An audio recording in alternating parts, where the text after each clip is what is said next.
Welcome to the Journey to a Million podcast. I'm your host, Christopher Walker.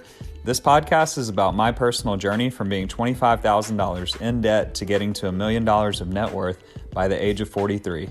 Follow along with my journey, implement the ideas, and let's do it together. Thanks so much for joining me. Let's get started.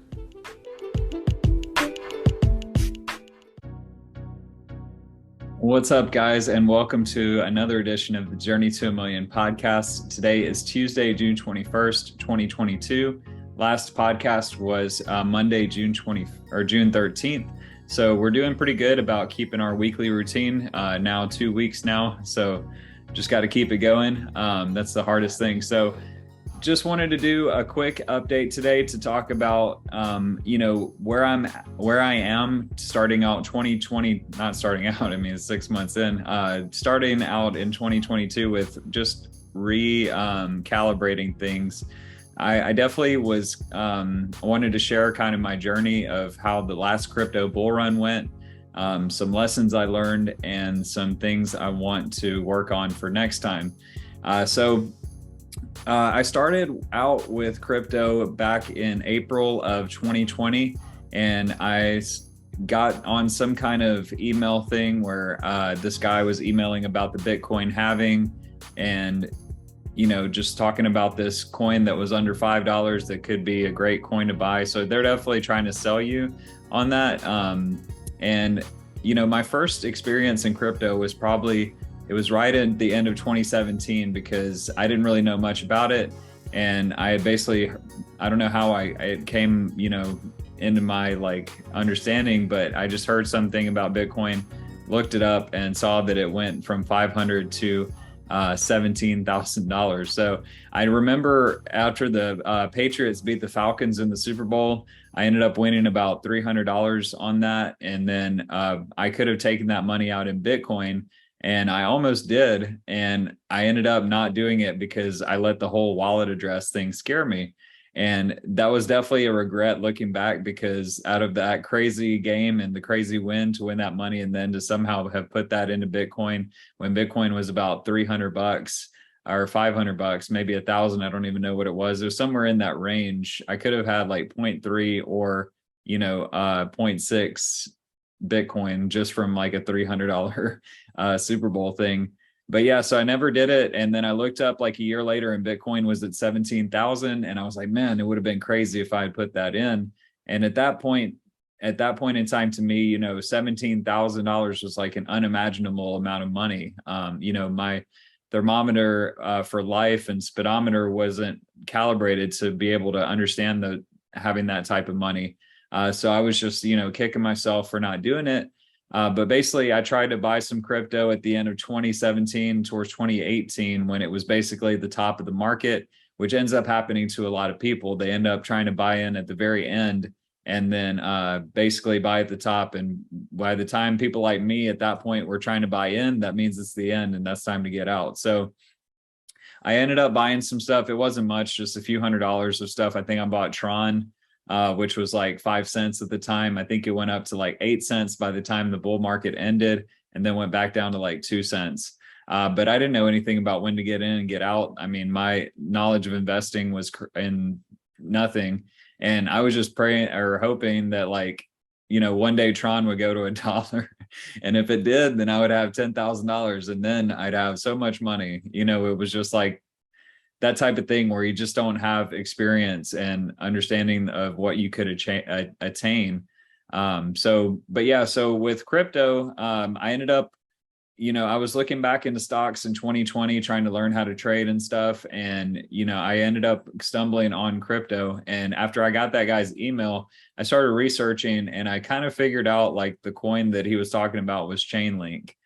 This guy is Matthew McCall, actually. I like his investing strategy a lot. He's a really good guy, I think. But they do have a lot of marketing emails. So if you ever get on that, they're going to try to sell you something like every day, basically. So that's the only negative, I would say. But yeah, so basically it was Chainlink. I bought basically, how much? 100 Chainlink, I think, to start.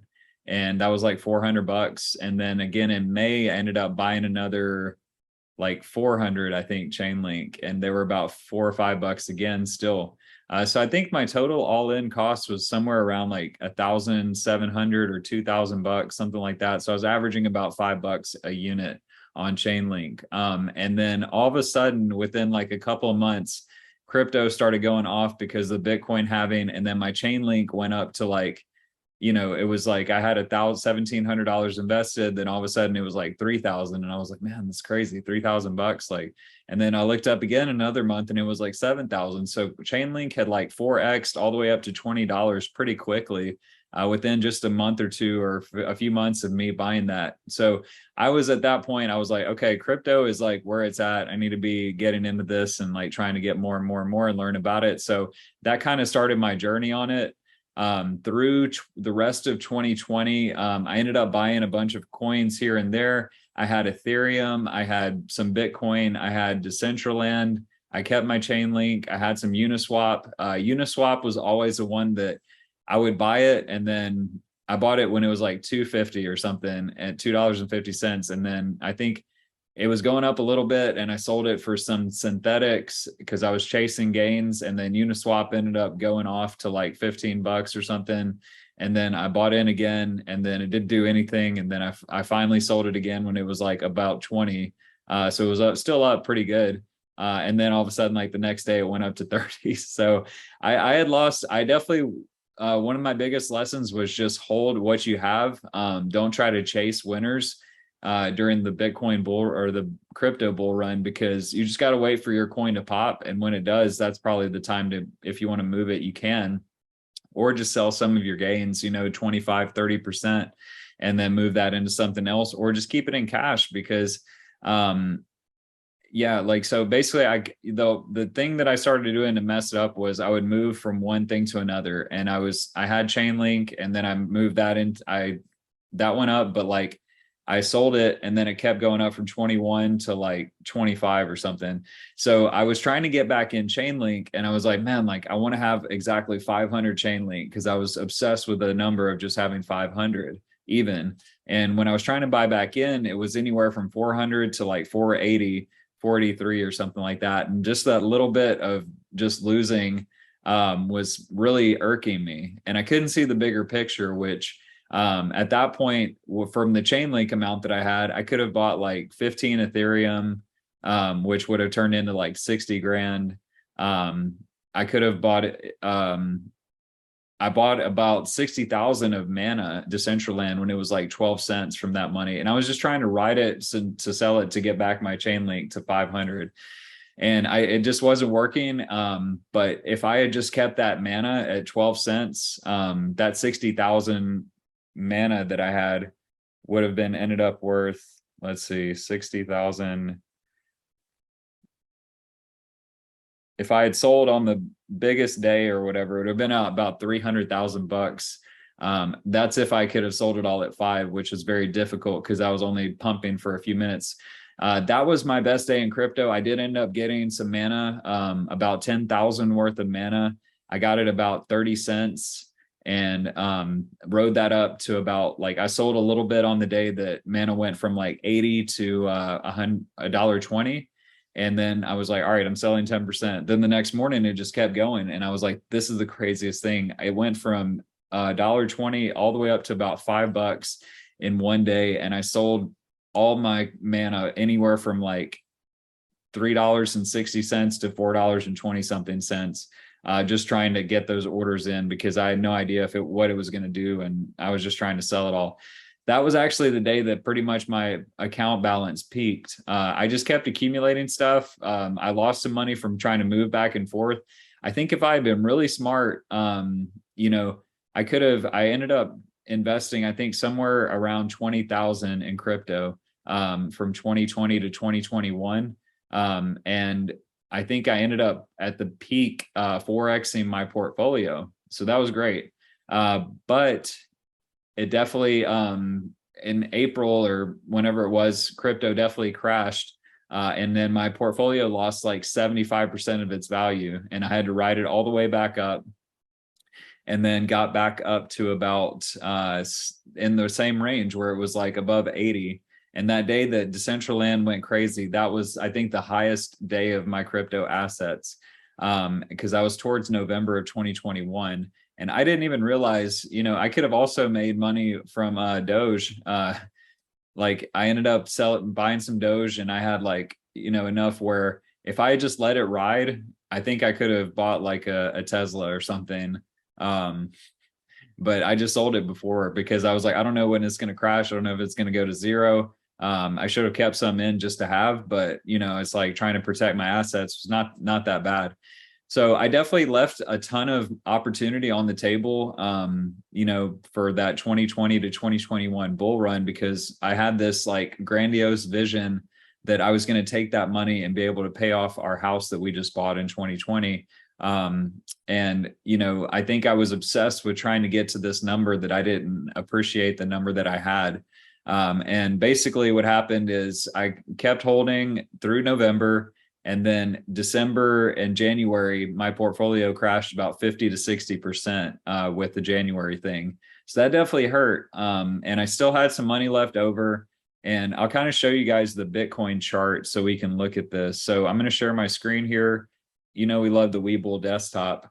And I've kind of added some stuff from last week. And I realized when I was doing my podcast last week, I was just pointing at the screen and talking about it, but not actually saying what was happening or where things were to kind of give people a number to reference if you're just listening. So that was my bad.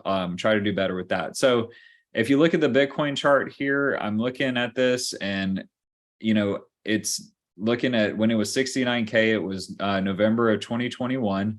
And then back in January, Bitcoin crashed down to like 30 something thousand. All right. And so at that point, I was like, man, I cannot risk any more loss at this point. And I sold basically everything.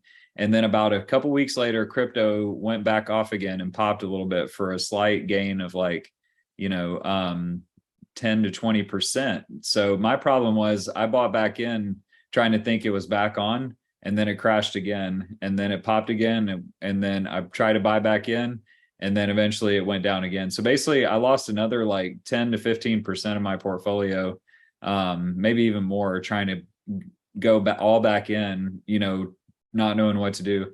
So I took my money and I 4x'd it. And then when it was all said and done, I basically only had a 2x after all that. And then my tax bill comes this February or whenever it was. I think it was in April that I finally got the full number.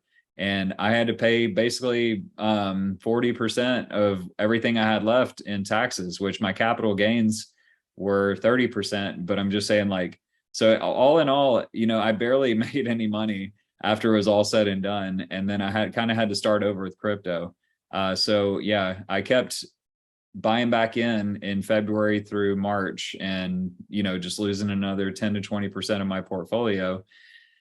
So what I had to realize from that crypto bull run is it's better to get in projects that are very low, and just wait for them to 5 to 10x. And once something goes through that process, you can keep going into more and more, like there's different tiers of coins. So you have like your Bitcoin, then you have Ethereum, Cardano, and the top 10 stuff. And that kind of all moves together. But then at some point, then there's another wave of like tier 2, tier 3 coins. And those are going to have their day as well. And some of them will 100x, some of them will 10x, some of them will not even 2x.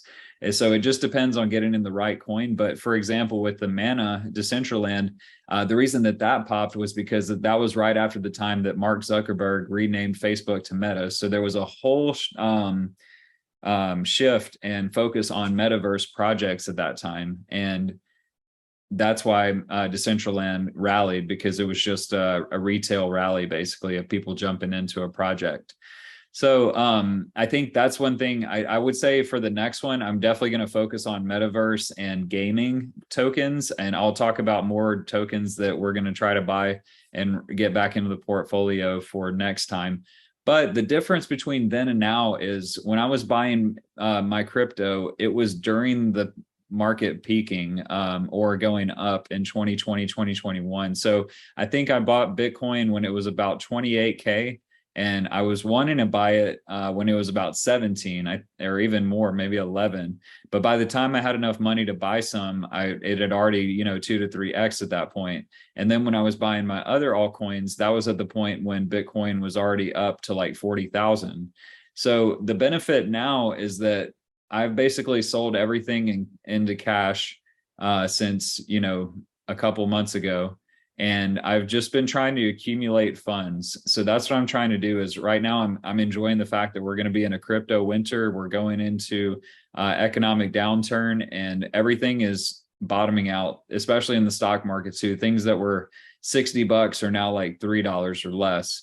And it's just like one of those things where if I can put in 1,000 here, 1,000 there, and then just ride that on the way up, it's definitely going to be that 1,000 can turn into 4 to 5,000. And then if that happens 4 or 5 times on different stocks, that 5,000 can turn into 25,000.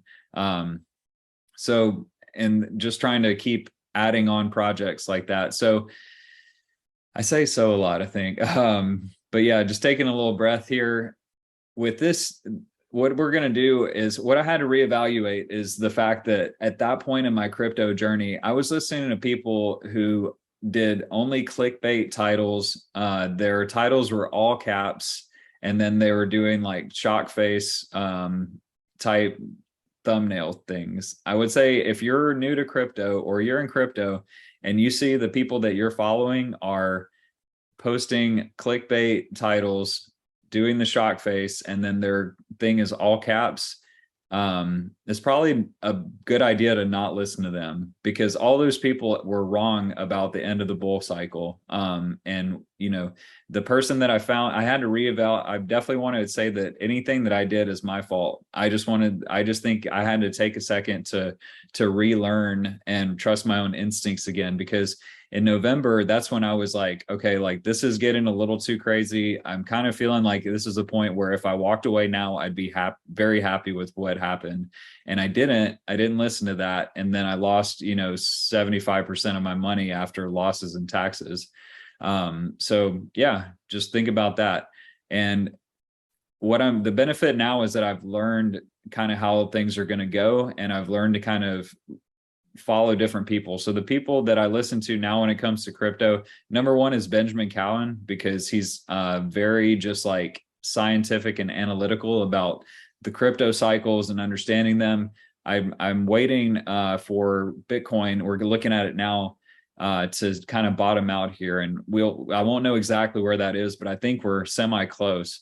So Bitcoin recently dropped from about 27,000 in a week to about 17,000 in a week. And we could have a little bit lower action to go. Right now we're sitting at about 21,200, but I do think the market conditions are going to continue to downturn. And what I'm looking at right here is you can look at the weekly indicators. So the weekly 13-week average dropped below the 30-week moving average. And that was about February 5th. So if you sold then, you were probably selling at you could have been selling at a better spot, but it was around 30 something thousand. But that kind of shows you the bull market was semi done. And the fact that whenever in May, instead of going back up and recrossing up on the 30-day or 30-week moving average, it continued to just drop down. And that's where we're in this downward pattern right now. I haven't seen any kind of, like, if I'm looking at this line where it's the 13-week average, it's just kind of pointing like at a 60-degree angle down, where it's just almost straight down, but not 90 degrees. So for me to actually look at potentially buying, I'm going to kind of need to see some kind of leveling out of this. And that's what I'm looking at to see when Bitcoin has bottomed. I want to look at this weekly average on the 13 and see that it's forming like more of a U or a flat shape. If it's pointing straight down, I know there's more downward action most likely, unless we get like a huge bounce. But I don't think that a bounce like that would happen without some kind of Fed changing course or bull market conditions, something like that. And I don't think we're going to have that. So long story short, I'm just waiting for this 13-day or 13-week average to start turning into like a little more support type shape where it's either a flat or a little slightly uptrend. And once we see that, I think that's looking like Bitcoin would be a good time to buy again. So we could get down to 15,000. We could get down to 12,000. I don't know if we'll get any lower, but I think if you're getting in where you can get a Bitcoin at 10,000 or in the 10 to 15 range, I think you're in a really good spot, because based on what it's done over the last two cycles, Bitcoin went from about 500 to 20,000, then came all the way back down to about 4,000, and then went from 4,000 to almost 70,000. So 70 divided by 4 is like a 15, almost 17 and a half X on Bitcoin. All right. So now if we think like we could get a, and then 20,000 divided by 500 is like a 40X. So that could mean we could be getting at least like a 10X or 15X on the next cycle. I know there's diminishing returns, what Benjamin Cowan talks about. My personal thoughts on this would be that if Bitcoin goes to down to about 15,000, I would say our range for the next bull cycle, my personal pick would be somewhere between 100 and 200,000. And so if you're getting it at 15,000, you could at least 7X, your returns. 15 times 7 is 105. And then if it goes to 200,000, you're 13Xing. Is that, no, that can't be right. 200 divided by 15. Yeah. And then what was the 100? Yeah. So you're either 7 to 15Xing your Bitcoin if you get one in the 15. I mean, this is speculation. I could be 100% wrong, but I definitely think we're going to hit between 100 and 200,000 on the next cycle, because we went from 20,000 to 60,000 or almost 70. And I think, we'll just have to see. I mean, there's a lot of varying factors in the sense that there was a lot of liquidity in the market from the Fed and all the stimulus. So that could have made Bitcoin artificially inflated. But this bull run was definitely different than the other one before, because in 2017, it was more retail based. And this one, it was definitely still retail based, but there was some institutional money finally coming into Bitcoin.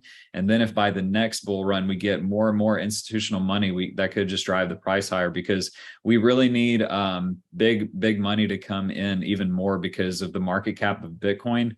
It's like as the market cap continues to get so high, you need more and more people in that have big wallets to be able to push that number up. Otherwise, it's just a bunch of people with $500 here, $500 there. Not that there's anything wrong with that. I'm just saying, like, that's the science of the market there. Because everybody's got to start somewhere. Like I started with $400. So, but yeah, and what I'm just trying to do is accumulate over the next year or two, as we see like, the recession potentially and inflation hopefully dying down. Hopefully whenever the Fed says, yes, we're going to now kind of ease up on the quantitative tightening, that's a good sign that the market is poised for a reverse. And by that time, we could be bottoming a lot. But yeah, so I would like to get about 10 different coins for the next cycle. And my goal is to 10X my initial investment. And if I do that, then I'll be in a very good spot for, after that. And I'll be trying to hold just stocks for the long-term growth with the money that comes through crypto. But this is a long time horizon, because right now it's June of 2022. I think the next peak of the crypto cycle would be in 2025 sometime, because the next Bitcoin halving is in 2024. I think somewhere around May potentially. So that's going to be kind of the mid cycle where you see from that point, crypto should reverse. And then we can go up to those new all-time highs. But it's going to take probably a year and a half of after the Bitcoin halving to see the next all-time highs. Another thing is that I've been listening to this guy, Greg Dickerson, and he's another one that he's very just good about consistently posting a video every day. I'm, still working to do once a week, but he's doing it every day. And he's a good guy to listen to give you just a quick breakdown of what's happening in the market and how to read things and stuff. and he does a good job with kind of giving you a quick 10 to 15-minute summary of everything that's happening in the markets every day and what to expect. So he kind of helped me actually last week with a trade. Somebody told me about this SQQQ, which is a triple leverage short of the QQQ, and I actually bought it, and it was around the Fed talk. Let's look at the So let's look at the daily chart. So I think I bought it when it was bottoming here after the Fed talk. What he had said was that the market bounces a little bit with the Fed news because they got it right. Like, let's say the Fed was doing a 75% basis point rate hike. The market was predicting that, and that's what the Fed did. So the market rallies for a day, but then he said then the market goes down again. So as you can see here, the next day, which was I think the 9th or something of June, the market, the QQQ went down 3%. So we saw a 10% or 9 or 10% increase in the SQQQ, which goes up as the QQQ goes down by 3. So 3% to 4% down on the QQQ means a 9 to 12% increase on the SQQQ. So if I put in, some money here, it's I'm basically making that 9 or 10%, sold that in one day. And then now I'm waiting again because now SQQQ is currently at 58.54, which is where I got it last time. And you can kind of look at the daily chart here. It looks pretty strong from what I'm looking at. Like it's an uptrend here, and it looks like there's, it's a little strong support as far as like we just had a little dip back down, but we're still in like an uptrend here from what I can see. And so we'll keep riding that, buying in and selling again, depending on if I get a 10% move in one day, I know that it's not probably going to continue for much more than that, for more than one day at once, or like 2-3 days in a row but basically what I'm getting at is this is the stock that I'm going to be using as like a holding, or just buying in, selling to try to keep making money through the stock market downturn, because it's like, I don't really want to do option shorting because that's 10x leverage, but a 3x is good. And it basically gives me a way to make money when the stock market is going down. So this is called SQQQ. Greg Dickerson didn't tell me about this one. One of my customers did that I work with. And so, good looking out by him. But we got in, I think Thursday on the Fed talk, and then sold Friday or whatever it was. Can't even remember what day. It was the 9th. So I don't know what day of the week that was. Anyway, no one cares. All right. So basically that's about it. Also, one more other thing for the next crypto bull cycle is that there's going to be tons of pullbacks. Like for instance, if I'm looking at the daily chart or weekly chart here, Bitcoin went up from about, 21,000, or I'm looking at the wrong, 18,000 to about 40,000. And then all of a sudden in like a week went back down to 27,000. All right. Then we pumped all the way back up from 27,000 to 56,000. And then the next week we dropped back down to 44,000. All right. So there's going to be, then we pumped again all the way up to 61. Then we dropped to 52. So there's going to be all these pullbacks along the way in crypto, and you need to be ready when you have these green days where your Bitcoin or whatever crypto is up like 20%. It's probably a good time to sell. That's the last thing I'll say is that I've learned that, whenever you are holding something and you see that 10 to 20% bump in one day and you feel amazing, sell it. Sell 10 to 20, 30%, whatever you're comfortable with, and then keep that cash on the sideline. Because when you get that pullback and your Bitcoin drops from 40,000 to 30,000, you get a discount to if you want to buy back in, and you can keep doing that all the way up. Just be careful. I definitely think it's going to be keeping some money on the sidelines through that whole process, because I want to make sure that I'm still keeping some cash reserves. And whenever I get to a point where I'm like, okay, like I have a very good chunk of change right now, and I don't want to risk that, I'm keeping that on the sidelines. And then the rest is just going to be, I'm riding. And then when I think it's going to be towards the end, just get out at a certain point. and just let it be. And if it keeps going up and you miss out on a little bit, that's fine, but just protect your assets, because if you 4 to 5x your assets and you sell and you're happy with that, that's great. And then the next time, if it drops 50%, you just lost half of everything you made, which is what happened to me, and that in crypto, it can fall very fast, within a day or two sometimes. And then all of a sudden you're down 20% and you're like, well, it could go back up. I don't want to sell now. And then all of a sudden it drops another 30% and you've lost half your portfolio or 40%. So it definitely comes faster than you realize.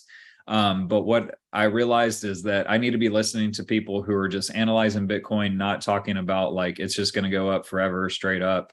And the bull run is on no matter what. It's like you got to be listening to people who give you real feedback about what's going on. And I don't think anyone timed the end of the bull cycle that well, except for Greg Dickerson. He did call it, he said, which I unfortunately found him in January, not in November. But if I had been reading these charts and looking at my own research to say, hey, if you look at this, I'm looking at the Bitcoin cycle, okay? And then you can look at the MACD, which is an indicator we talked about last time. You could see that you can kind of look at these MACDs and know when a good selling point is, because the MACD was kind of bottoming out here on April 17th when Bitcoin was at, let's see, what was Bitcoin at? 50,000.